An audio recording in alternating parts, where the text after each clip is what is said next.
O güzeldir. O yaşanmaya değerdir. O ilişkidir, o örgüttür, o savaştır, o kişidir. O duygudur, o sevgidir. Bunun ayrımını mutlaka yapmalısınız. Born on 4th April 1948, he grows up in the village of Amara, in Northern Kurdistan, southeast of what is now the Republic of Turkey. Öcalan gets to know a colonized country, Kurdistan. After the First World War, the historic territory where the Kurdish people lived was divided into 4 parts by the Western powers, between Syria, Iraq, Iran and Turkey. Physical and cultural genocides were carried out. Kurds were stripped of their political rights and their language was often banned. Kurdish identity was denied in favor of the dominant identity within each of the colonizing states. In 1966, Abdullah Öcalan goes to university in Ankara. He becomes involved in socialist groups on the Turkish left and in organizations fighting for the rights of the Kurdish people. A coup d'etat takes place in 1971, dealing a major blow to the revolutionary upsurge then underway in Turkey and in Northern Kurdistan. After an initial 6-month stay in prison, in 1972, Abdullah Öcalan declares that Kurdistan is a colony. In 1978, him and other young students found the PKK, the Kurdistan Workers' Party. Its aim is to create an independent and free Kurdistan. In 1980, another coup d'etat takes place, and thousands of PKK militants are imprisoned, tortured, some to death. In 1984, Abdullah Öcalan decides to launch the PKK's armed struggle, which remains the only means of political action in this context of great repression. In 1993, he takes part in the first peace process and declares a unilateral ceasefire. The Turkish president at the time died in unclear circumstances, putting an end to the process.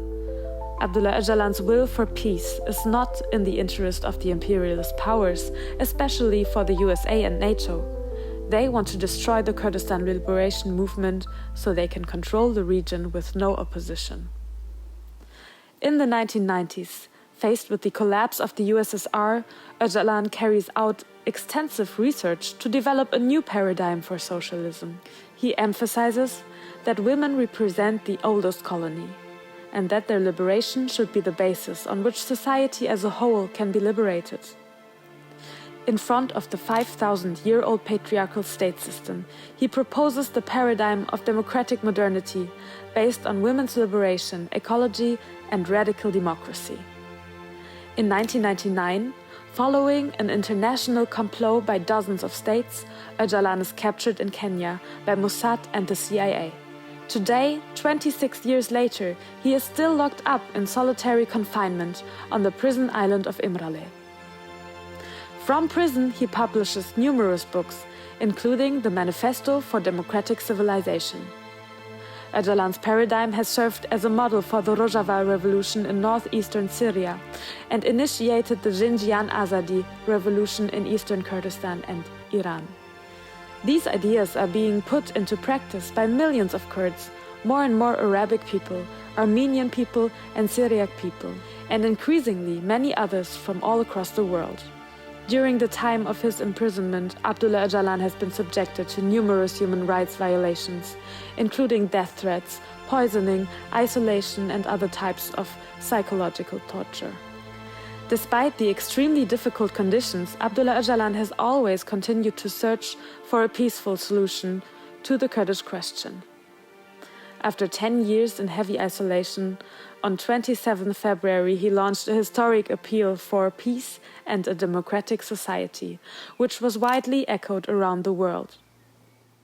Öcalan's aim is to build a genuine peace with the Turkish state based on the brotherhood of peoples and to take action against the imperialist war being waged against the Kurdish people and the peoples of the Middle East. Millions of people around the world are calling for his immediate release so that he can play his full part in the current peace process. For the moment, at 76 years of age and after 26 years of imprisonment, he is still held captive on the island of Imrale.